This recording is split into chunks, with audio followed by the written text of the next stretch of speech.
আজকে তোমাদের ভূমধ্যসাগরীয় জলবায়ু অঞ্চল সম্পর্কে বলবো। ভূমধ্যসাগরীয় জলবায়ু অঞ্চল, এই অঞ্চলের জলবায়ু কেমন প্রকৃতির? নাতিশীতোষ্ণ প্রকৃতির। নাতিশীতোষ্ণ জলবায়ু এখানে বিরাজ করে। তাহলে ভূমধ্যসাগরীয় জলবায়ু অঞ্চল কাকে বলে? দেখো, উষ্ণ নাতিশীতোষ্ণ মণ্ডলের বিশিষ্ট জলবায়ু অঞ্চল হলো ভূমধ্যসাগরীয় জলবায়ু অঞ্চল। আর এই শুধুমাত্র ভূমধ্যসাগরের তীরবর্তী দেশগুলোই নয়, এছাড়াও পৃথিবীর যে সমস্ত অঞ্চলে ভূমধ্যসাগরের তীরবর্তী দেশগুলোর মতো জলবায়ু দেখা যায় তাকেও ভূমধ্যসাগরীয় জলবায়ু অঞ্চল বলা হয়। তাহলে তোমাদের যদি বলা হয় ভূমধ্যসাগরীয় জলবায়ু অঞ্চল কাকে বলে, তাহলে তোমরা এইটুকু বলবে। এবার ভূমধ্যসাগরীয় জলবায়ু অঞ্চলের অবস্থান কোথায়? উত্তর ও দক্ষিণ গোলার্ধে, পৃথিবীর উত্তর ও দক্ষিণ গোলার্ধে 30 ডিগ্রি থেকে 45 ডিগ্রি অক্ষাংশের মধ্যে অবস্থিত মহাদেশের পশ্চিম দিকে এই জলবায়ু দেখা যায়। কোথায় কোথায় কোন কোন দেশ রয়েছে? ইউরোপের France, Italy, Spain, Greece, Portugal, Albania, পূর্বতন যুগোস্লাভিয়া, এশিয়া, তুরস্ক, ইসরায়েল, সিরিয়া, লেবানন এবং আফ্রিকার মিশর, মরক্কো, লিবিয়া, আলজেরিয়া, টিউনেশিয়া, এই 16টি দেশে ভূমধ্যসাগরীয় জলবায়ুর সর্বাধিক প্রভাব দেখা যায়। এছাড়াও রয়েছে উত্তর আমেরিকার ক্যালিফোর্নিয়া, দক্ষিণ আমেরিকার চিলি, দক্ষিণ আফ্রিকার কেপটাউন, অস্ট্রেলিয়ার দক্ষিণ পশ্চিম ও দক্ষিণ পূর্বে এই জলবায়ু দেখা যায়। তাহলে এর অবস্থানটা তোমরা দেখলে। এবার ভূমধ্যসাগরীয় জলবায়ুর বৈশিষ্ট্যটা কি? তোমাদের যদি বলা হয় ভূমধ্যসাগরীয় জলবায়ুর প্রধান বৈশিষ্ট্য লেখো 1 নম্বরে, তাহলে তোমরা এখান থেকে এই এক লাইন বলবে। কি বলবে? সারা বছর মৃদু ভাবাপন্ন নাতিশীতোষ্ণ জলবায়ু। এর প্রধান বৈশিষ্ট্য কি? শুষ্ক গ্রীষ্মকাল এবং শীতকালীন বৃষ্টিপাত এই ভূমধ্যসাগরীয় জলবায়ুর প্রধান বৈশিষ্ট্য। এবার ভূমধ্যসাগরীয় জলবায়ু অঞ্চলের বৈশিষ্ট্য যদি তোমাদের বড় প্রশ্নে আসে তখন উষ্ণতা, বৃষ্টিপাত এই দুটো পয়েন্ট নিতে হবে। উষ্ণতা, গ্রীষ্মকালীন উষ্ণতা কেমন থাকে? 21 ডিগ্রি থেকে 27 ডিগ্রি সেন্টিগ্রেড, তবে শীতকালে তা কমে 5 ডিগ্রি থেকে 27 ডিগ্রি সেন্টিগ্রেড হয়, অর্থাৎ বার্ষিক তাপমাত্রার প্রসার থাকে 17 ডিগ্রি সেন্টিগ্রেড। গ্রীষ্মকালে ভূমধ্যসাগরীয় অঞ্চলে উচ্চচাপ বলয় অবস্থান করে, ফলে স্থলভাগ থেকে শুষ্ক আয়নবায়ু সমুদ্রের দিকে প্রবাহিত হয়। এ কারণে গ্রীষ্মকালে বৃষ্টি হয় না, আকাশ মেঘমুক্ত, রোদ ঝলমলে থাকায় রাতে তাপমাত্রা কমে যায়। তাহলে ভূমধ্যসাগরীয় জলবায়ু অঞ্চলে গ্রীষ্মকাল শুষ্ক কেন? শুষ্ক কেন হয়? ভূমধ্যসাগরীয় অঞ্চলে উচ্চচাপ বলয় অবস্থান করে সে সময় গ্রীষ্মকালে, ফলে স্থলভাগ থেকে কি বায়ু প্রবাহিত হয়? শুষ্ক আয়ন বায়ু সমুদ্রের দিকে প্রবাহিত হয়। এ কারণেই গ্রীষ্মকালে বৃষ্টি হয় না। কেমন আবহাওয়া থাকে? আকাশ মেঘমুক্ত, রোদ ঝলমলে থাকে আর রাতে তাপমাত্রাটি কমে যায়। এবার বৃষ্টিপাত। বৃষ্টিপাত কি বললাম? এটা শীতকালীন বৃষ্টিপাত হয় এখানে। শীতকালে এই অঞ্চল থেকে আস্তে আস্তে কি হয়? উচ্চচাপ বলয় সরে যায়, ফলে সরে গেলে কি হয়? আটলান্টিক মহাসাগর থেকে প্রবাহিত জলীয় বাষ্পপূর্ণ পশ্চিমা বায়ু এই অঞ্চলে বৃষ্টিপাত ঘটায়। তাহলে জলীয় বাষ্পপূর্ণ কোন বায়ু? পশ্চিমা বায়ু এই ভূমধ্যসাগরীয় অঞ্চলে শীতকালে বৃষ্টিপাত ঘটায়। বৃষ্টিপাতের পরিমাণ কত? 25 সেমি থেকে 150 সেমি। অ্যাড্রিয়াটিক উপসাগরের পূর্ব উপকূলে বৃষ্টির পরিমাণ সব থেকে বেশি হয়। উপকূল থেকে ভিতরের দিকে বৃষ্টিপাতের পরিমাণ ক্রমশ কমতে থাকে। শীতকালে বৃষ্টিপাত হয় বলে এই অঞ্চলকে শীতকালীন বৃষ্টিপাতের দেশ বলে। তোমাদের ইম্পর্টেন্ট কোশ্চেন, শীতকালীন বৃষ্টিপাতের দেশ কাকে বলে 1 নম্বরে, আর 2 নম্বরে ভূমধ্যসাগরীয় জলবায়ু অঞ্চলকে শীতকালীন বৃষ্টিপাতের দেশ কেন বলা হয়, এটি তোমরা করে রাখবে। এরপর জীব বৈচিত্র্য। ভূমধ্যসাগরীয় জলবায়ু অঞ্চলের জীব বৈচিত্র্য, অর্থাৎ সেখানে স্বাভাবিক উদ্ভিদ কি কি ধরনের হয় এবং সেখানে প্রাণীকুল কেমন, এটি বলতে হবে। স্বাভাবিক উদ্ভিদ, এখানে যেহেতু একটি জলবায়ুর একটি প্রধান বৈশিষ্ট্য হচ্ছে শুষ্ক গ্রীষ্মকাল আর শীতকালীন বৃষ্টিপাত। সে কারণে এখানে স্বাভাবিক উদ্ভিদের মধ্যেও বিশেষ বৈশিষ্ট্য রয়েছে। সেটি আমরা কি দেখব? এখানে এই শুষ্ক গ্রীষ্ম এবং আর্দ্র শীতকালের কারণে জলবায়ু অঞ্চলে চিরসবুজ গাছ এবং গুল্ম জাতীয় গাছের মিশ্র বনভূমি সৃষ্টি হয়েছে। মানে একদিকে যেমন চিরসবুজ গাছও রয়েছে, আবার অন্যদিকে গুল্ম জাতীয় গাছও রয়েছে। শুষ্ক গ্রীষ্মকালে বাষ্পীভবন আটকাতে গাছের পাতা, পুরু ও কাণ্ড শক্ত হয়। বড় বড় পাতা, পুরু, ছালযুক্ত গাছগুলো শীতকালের বৃষ্টির জল সঞ্চয় করে রাখে। তাহলে এটি হলো ভূমধ্যসাগরীয় জলবায়ু অঞ্চলে শুষ্ক গ্রীষ্মকাল এবং শীতকালীন বৃষ্টিপাতের এই জলবায়ুর জন্য সেখানে স্বাভাবিক উদ্ভিদের কি বিশেষ বৈশিষ্ট্য পরিলক্ষিত হয়, এটির উত্তর। এখান থেকে এতটা। এবার কি কি ধরনের গাছ সেখানে জন্মায়? প্রধানত 3 ধরনের স্বাভাবিক উদ্ভিদ এখানে দেখা যায়।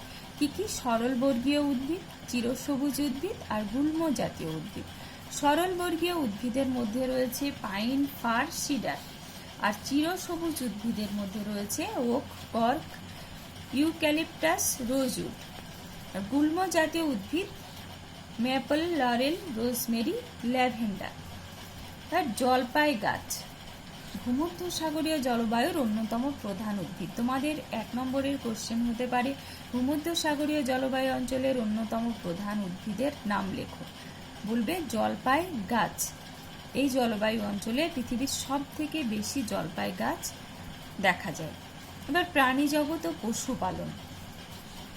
কি কি পশু পালন করা হয় এবং কি কি প্রাণী রয়েছে? বৃষ্টিহীন শুষ্ক গ্রীষ্মকাল ও আর্দ্র শীতকালের কারণে এখানে তৃণভূমির পরিমাণ কি হয়? কম হয়। তাই ঘোড়া বা গবাদি পশুর তুলনায় গাধা, ভেড়া, ছাগল, খচ্চর বেশি পালিত হয়। আর উষ্ণ মরুর কাছাকাছি অঞ্চলে মুরগি, উট বেশি পালিত হয়। এবার দেখব ভূমধ্যসাগরীয় জলবায়ু অঞ্চলের আর্থ-সামাজিক পরিবেশ ও জীবনযাত্রা।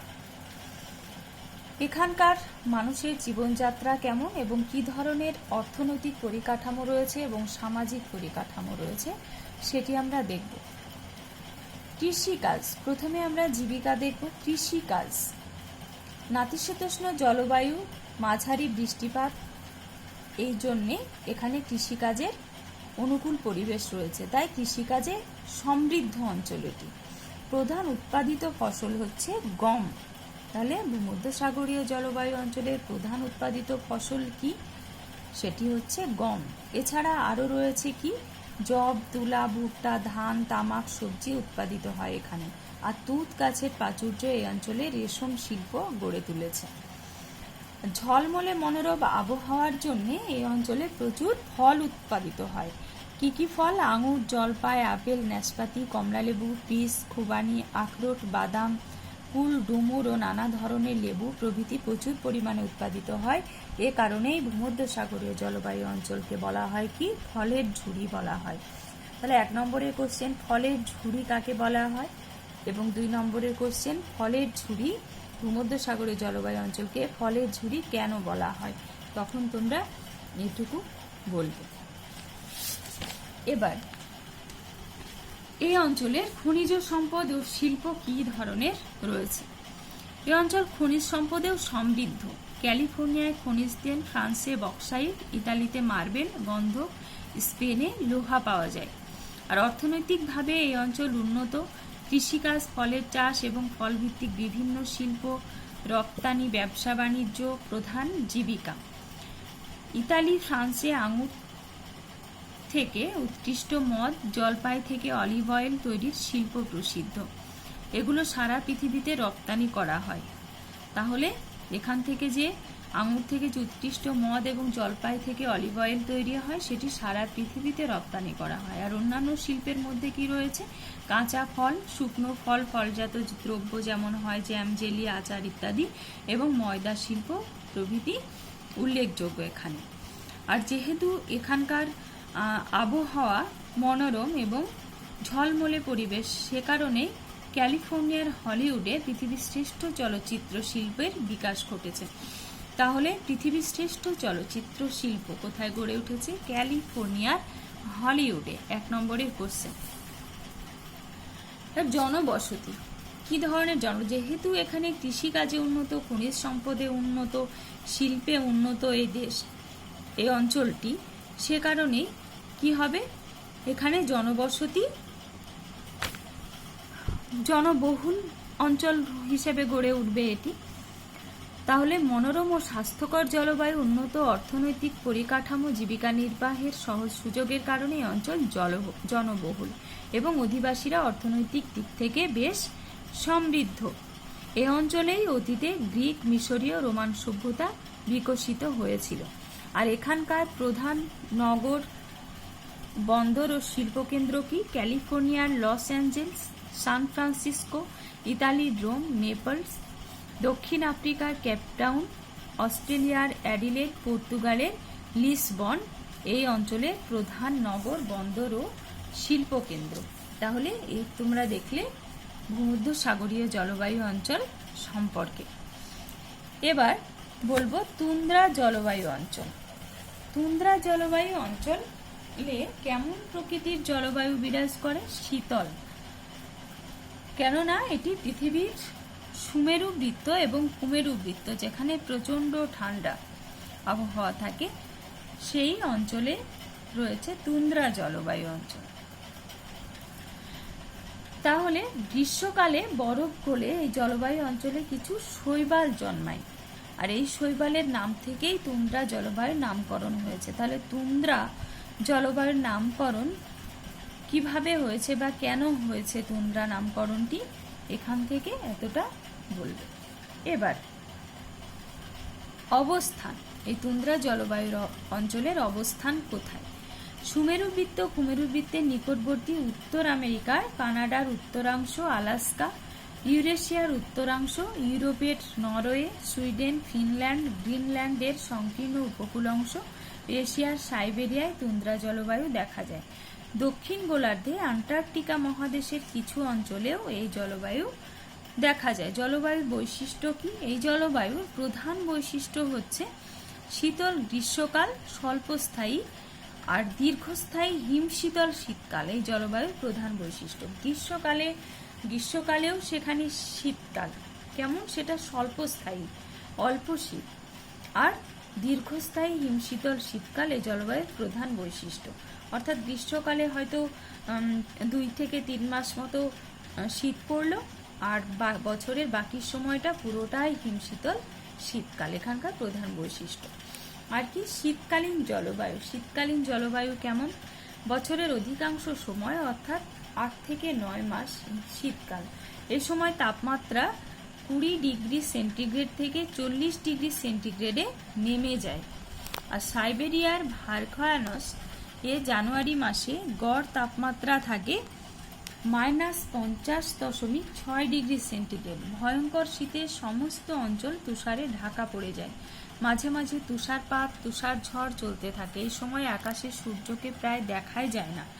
একটানা অন্ধকার রাতে মাঝে মাঝে 2-3 ঘন্টার জন্য ম্লান রংধনুর মতো আলোর ছটা দেখা যায়, যেটিকে বলা হয় কি? সুমেরু কুমেরু প্রভা। তাহলে সুমেরু কুমেরু প্রভা কি এখানে পেয়ে যায়। এবার গ্রীষ্মকালীন জলবায়ু। গ্রীষ্মকালীন জলবায়ু কেমন? 2 সপ্তাহ ব্যাপী বসন্তের পর, অর্থাৎ বসন্তকালের স্থায়িত্বটা খুব অল্প সময়, 2 সপ্তাহ। তো 2 সপ্তাহ ব্যাপী বসন্তের পর তুন্দ্রা অঞ্চলে 2 থেকে 3 মাসের জন্য স্বল্পস্থায়ী গ্রীষ্মকাল আসে। এই সময় গড় তাপমাত্রা কত হয়? 10 ডিগ্রি সেন্টিগ্রেড। আকাশে সূর্য খুব অল্প সময়ের জন্য অস্ত যায়। একটানা 22 থেকে 23 ঘন্টা দিনের আলো থাকলেও তীর্যক সূর্যরশ্মিটা তীর্যকভাবে পড়ে। সে কারণেই কি হয়? উষ্ণতা বাড়তে পারে না। নরওয়ের উত্তরে হ্যামারফেস্ট বন্দরে ও আশপাশের অঞ্চলে সেখানকার স্থানীয় সময় অনুযায়ী গভীর রাতেও আকাশে সূর্য দেখা যায়। এই অঞ্চলকে নিশীথ সূর্যের দেশ বলে। নিশীথ সূর্যের দেশ কাকে বলে? নরওয়ের হ্যামারফেস্ট বন্দর। কেন বলা হয় তোমরা এটুকু বলবে। এবার গ্রীষ্মকালে আকাশ কুয়াশায় ঢাকা থাকে, 20 থেকে 30 সেমি বৃষ্টি হয় এখানে। জীব বৈচিত্র্য। কি কি উদ্ভিদ এবং প্রাণী এখানে রয়েছে। আমরা দেখলাম এখানকার জলবায়ু জীবন ধারণের পক্ষে খুবই অসুবিধাজনক, প্রচণ্ড ঠান্ডা। সে কারণে কি হয়, স্বাভাবিক উদ্ভিদ এখানে তেমন ভাবে কোনো বড় গাছ জন্মাতে পারেনি, যেহেতু তাপমাত্রাটি হিমাঙ্কের নিচে থাকে। এখানকার প্রধান স্বাভাবিক উদ্ভিদ হলো মস এবং লাইকেন। বন্য প্রাণী কি কি, তিমি, মেরু শিয়াল, মেরু ভালুক, ক্যারিবু এখানে দেখতে পাওয়া যায়। আর আর্থসামাজিক পরিবেশ ও জীবনযাত্রা, এখানকার মানুষের জীবনযাত্রা কেমন, ইম্পর্টেন্ট। এখানকার অধিবাসীদের জীবনযাত্রা কেমন, সেখানকার অর্থনৈতিক পরিকাঠামো কেমন, সামাজিক পরিবেশটি কেমন, তারা কিভাবে জীবনযাপন করে। তাহলে অত্যন্ত প্রতিকূল জলবায়ু, কষ্টকর জীবনযাত্রার জন্য তুন্দ্রা অঞ্চল কি জনবিরল, সেভাবে জনবসতি গড়ে ওঠে না। একমাত্র আদিম অধিবাসীরা প্রকৃতির সঙ্গে সংগ্রাম করে এখানে বেঁচে থাকে। তারা কারা, গ্রিনল্যান্ড, কানাডা ও আলাস্কার উত্তরাংশে এস্কিমো, রেড ইন্ডিয়ান, ইউরেশিয়ার সাইবেরিয়ায় স্যামোয়েদ ইয়াকুত, লেপল্যান্ডে লেপ, ফিনল্যান্ড ফিন উপজাতির মানুষ বসবাস করে। তাহলে কিভাবে তারা এই প্রতিকূল পরিবেশের মধ্যে বসবাস করে সেটা তোমরা এখানে পাবে। তীব্র শীতে কৃষিকাজ হয় না, তাই এখানকার অধিবাসীরা যাযাবর জীবনযাপন করে, অর্থাৎ জীবিকার সন্ধানে জীবন ধারণের জন্য তারা এক স্থান থেকে অন্য স্থানে চলাফেরা করে। তাহলে শীতকালে একরকম গোলাকার বরফের ঘরে বাস করে। শীতকালে কোথায় বাস করে, একরকম গোলাকার বরফের ঘরে, তাকে কি বলা হয়, ইগলু। তাহলে তোমাদের কোশ্চেন হতে পারে ইগলু কি, একরকম গোলাকার বরফের ঘর। আর গ্রীষ্মকালে বরফ গলে গেলে শিল মাছের চামড়ায় তৈরি তাঁবুতে, যাকে কিনা বলা হয় টিউপি, সেখানে বাস করে। তাহলে টিউপি কি, এটাও তোমাদের 1 নম্বরের কোশ্চেন। আর যাতায়াতের জন্য বরফের উপর চাকাহীন স্লেজ গাড়ি আর জলের শিল মাছের চামড়ায় তৈরি কায়াক নৌকা ব্যবহার করে। পশুর চামড়া দিয়ে পোশাক আর হাড় দিয়ে শিকারের বর্ষা শুজ তৈরি করে। খাদ্যের জন্য শিল, ভালুক, বলগা, হরিণ, মেরু শিয়াল শিকার করে। সমুদ্রের মাছ ধরে। হরিণের দুধ, বেরি ফল এদের প্রিয় খাদ্য। তাহলে তুন্দ্রা জলবায়ু অঞ্চলের মানুষের জীবনযাত্রার বর্ণনা দাও। তোমরা এখান থেকে এতটা বলবে। এবার সাম্প্রতিক পরিবর্তন, বর্তমান অবস্থাটা সেখানকার কেমন, কি কি ধরনের পরিবর্তন ঘটেছে সেটা আমরা দেখি। বর্তমানে এই অঞ্চলে বেশ কিছু খনিজ সম্পদের সন্ধান পাওয়া গেছে। কোথায়, কি ধরনের খনিজ সম্পদ, স্পিটসবার্গে কয়লা, সুইডেনের কিরুনা অঞ্চলে আকরিক লোহা, ইউক্রেন ও আলাস্কায় সোনা, খনিজ তেল ইত্যাদি। ফলে কি হয়েছে, বেশ কিছু শিল্প গড়ে উঠেছে। আর রেলপথ ও জলপথে এই অঞ্চলের সঙ্গে বহির্বিশ্বের যোগাযোগও বাড়ছে। সাইবেরিয়ার মারমিনস্কো বন্দর থেকে সেন্ট পিটার্সবার্গ পর্যন্ত রেলপথ নির্মিত হয়েছে। উত্তর আমেরিকার আলাস্কা হাইওয়ে কি করেছে, তুন্দ্রা অঞ্চলকে অন্যান্য অংশের সঙ্গে যুক্ত করেছে। কিছু অঞ্চলকে বরফ মুক্ত করে অথবা গ্রিন হাউসে উন্নত প্রযুক্তিতে চাষবাস করা হচ্ছে। গ্রিন হাউস কি, এক প্রকারের কাচের তৈরি ঘর, যেখানে কি হয়, পরিবেশটাকে একটু গরম রাখা হয়, সেখানে কৃত্রিম পদ্ধতিতে চাষবাস করা হয়। তাহলে এভাবে সেখানে কিছুটা চাষবাসও করা হচ্ছে। আর অধিবাসীরা পশুর লোম, চামড়ার বিনিময়ে চা, কফি, তামাক, অন্যান্য প্রয়োজনীয় দ্রব্য কি করছে, সেখানে আমদানি করছে। ফলে এভাবে তারা কিছুটা উন্নতি সাধন করার চেষ্টা করছে সেখানকার অধিবাসীরা, এবং আস্তে আস্তে এরা আধুনিক জীবনযাত্রায় অভ্যস্ত হয়ে উঠছে। তাহলে আমরা দেখলাম এখানে মোট জলবায়ু অঞ্চলের 4টি জলবায়ু: নিরক্ষীয় জলবায়ু অঞ্চল, মৌসুমী জলবায়ু অঞ্চল, ভূমধ্যসাগরীয় জলবায়ু অঞ্চল এবং তুন্দ্রা জলবায়ু অঞ্চলের থেকে কি কি জানবো আমরা, এই জলবায়ু অঞ্চলের অবস্থান জানবো, জলবায়ুর বৈশিষ্ট্য, জলবায়ুর বৈশিষ্ট্যের মধ্যে পয়েন্ট লিখবে বৃষ্টিপাত ও উষ্ণতা, শীতকালীন গ্রীষ্মকালীন যেখানে যেমন রয়েছে।